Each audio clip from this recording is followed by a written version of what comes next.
여러분 안녕하십니까? 헬로티비 뉴스입니다. 연이은 금리 인상 등으로 주택 거래가 줄고 있는 사이 전세가와 매매가가 비슷한 이른바 깡통 전세 계약은 늘고 있습니다. 양천구의 경우 전세가율이 90%가 넘는데 집값과 전세값의 차이가 거의 없다는 뜻입니다. 네, 깡통 전세는 집값이 떨어지면 전세 보증금을 몽땅 날릴 수 있어 주의가 필요한데요. 손성혜 기자가 전해드립니다. 양천구 신월동의 한 부동산 중개업소. 주택 매매 거래는 멸종 수준이지만 매매는 거의 안 이루어져요. 멈춰 있다고 봐야 돼. 집주인이 전세 보증금을 돌려주지 않아 이사를 가지 못하고 있다는 문의는 급증했습니다. 너도 당했구나. 안심보다도 더 비싸게 들어가 있고. 이러니까 못 빠져나오지. 우리한테 이제 물건 내놓고 나 이사 가야 되는데 못 가고 있어. 이렇게 좀 해줘야죠. 집주인이 은행 대출과 전세 보증금만으로 집을 산 뒤 집값보다 비싼 가격에 전세를 낸 이른바 깡통 전세입니다. 통상 전세값이 집값의 80%에 달하면 깡통 전세 우려가 있는 것으로 봅니다. 깡통 전세 계약은 주로 신축 빌라에서 이뤄집니다. 실제로 올해 2분기 서울 신규 계약 빌라의 전세가율은 84.5%, 양천 등 신축 빌라가 많은 지역은 90%가 넘습니다. 컨이라고 있어요. 빌라 분양하는 컨들. 거기는 중개사가 아니고 예를 들어서 이제 지금 3억을 놓고 봤을 때 2억 9,500 이렇게 전세를 놓고 3억에 전세를 놓고 500만 차이 나게 하는 거죠. 이런 것들은 나중에 가서 이제 깡통 전세리가 많죠.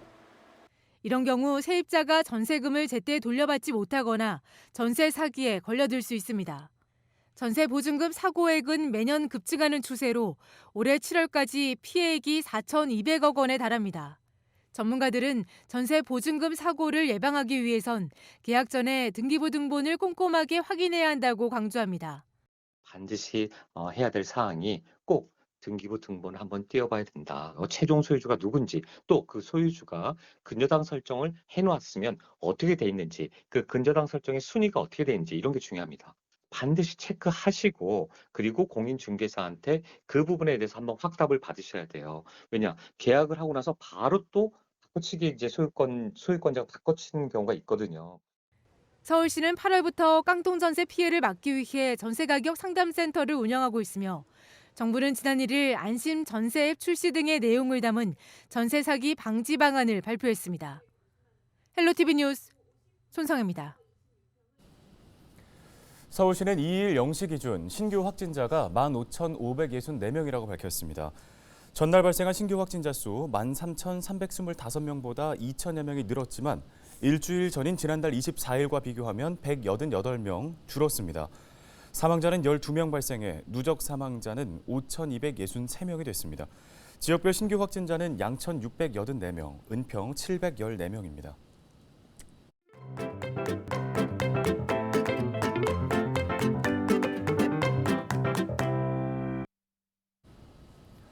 보는 눈이나 카메라가 없으면 교통법규를 위반하는 경우가 여전히 많습니다. 이를 단속하고 계도하기 위해 암행 순찰차가 운영되고 있는데요. 네, 기자가 간다 이번에는 경찰과 함께 암행 순찰차를 타고 도로로 나가봤습니다. 한범호 기자입니다. 경찰임을 드러내지 않고 교통법규 위반을 단속하는 걸 암행 순찰이라고 하죠. 이 말을 들으면 고속도로에서 과속 등을 단속하는 장면 떠올리는 분들 많을 겁니다. 이 암행 순찰이 이제는 일반 도로에서도 활발히 이루어지고 있다고 하는데요. 오늘 그 현장을 제가 직접 가보겠습니다. 신호 위반, 난폭 운전 등을 단속하기 위해 일반 도로에는 2021년도에 시범 운행을 거쳐 금년도 3월부터 본격적으로 암행 순찰차를 운행하였습니다. 경찰관들과 함께 타고 나갈 암행 순찰차입니다. 겉으로 봐선 일반 승용차와 크게 다를 게 없는데요. 안에는 단속 장비가 설치돼 있고요. 밖에서도 한번 보겠습니다. 위반 차량을 발견하면 이렇게 경광등이 작동하게 됩니다. 건수는 평균 대략 얼마 정도 되나요? 보통 일 평균 한 7건에서 8건은 하는 것 같아요. 첫 단속 대상은 빨간불에 비보호 좌회전을 하는 트럭. 신호위반 하셔가지고 보통 15점. 신호를 납부하세요. 6만 원이고 신호 넘어가게 되면 가장자부터 3만 2천 원 되거든요. 저기 쪽에 잦은 신호는 없잖아요. 그죠? 그렇다고 보면 그거는 조선책을 찾아줘야 된다고 봐요. 왜냐하면 어르신들이나 이런 분들이 과연 엄청 빨리 달리는데 파란불에서 차가 없을 때만 좌회전을 해야 되잖아요. 저도 저도 이 부분에 대해서는 건의하고 감사합니다. 신호를 위반하고도 횡단보도까지 지나치는 SUV. 바로 차를 멈춰 세웁니다. 그런데 주민등록번호 한번 선생님 지금 수배 걸려 있으시네요. 수배. 무슨 수배? 단순 신호 위반 상황이었는데요. 네, 그렇죠. 이제 인적사항 확인 과정에서 이제 벌금 수배 하나 있어가지고 그 벌금 수배 해결하러 이제 파출소 잠깐 방문해서 그쪽 도움받아서 해결하려고.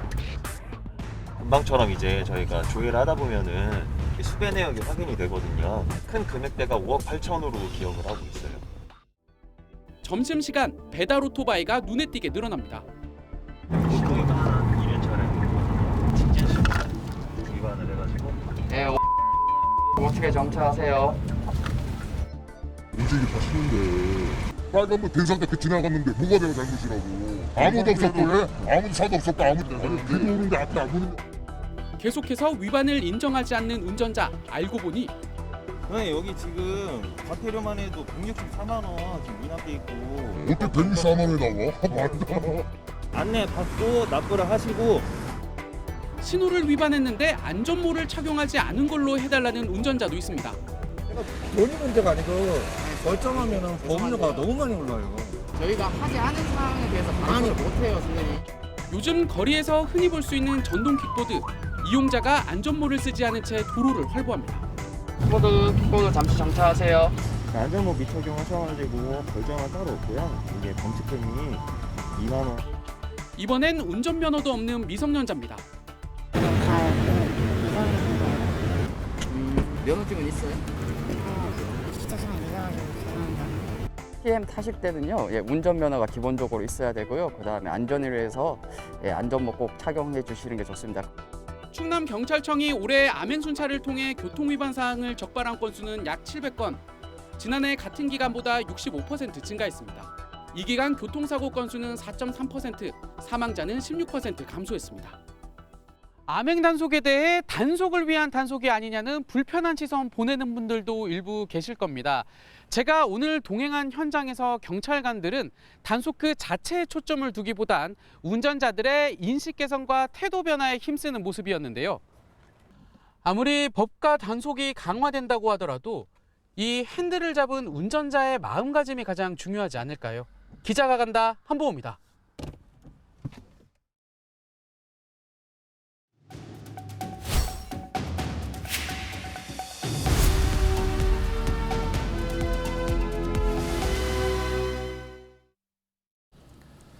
네, 부동산 돋보기 시간입니다.